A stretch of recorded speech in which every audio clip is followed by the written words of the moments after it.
With spring season going strong, hype bombs detonate one after the other. Boom, boom, boom.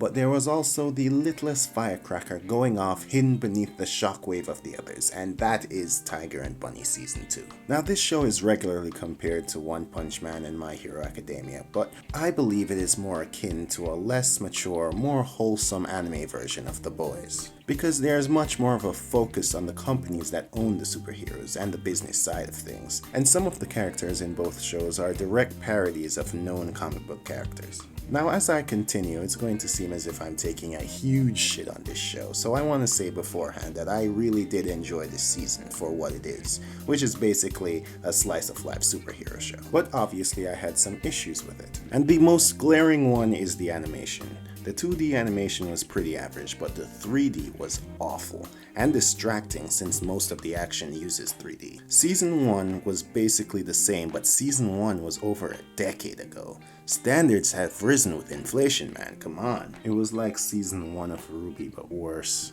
Next is the story. A bulk of it focuses on the effectiveness of the buddy system, a new system put in place after events of Season 1, that put pairs of heroes together instead of them handling things solo. It was good seeing the different characters interacting and dealing with the challenges of being on a team when they're not used to it. It was the best part for me. But it all leads up to the most lackluster villains of the series that I still don't give a shit about. Their powers were cool and used well enough, but their overall character needed work. There were also some new heroes, two of which were pretty okay, but the other two gave me a headache.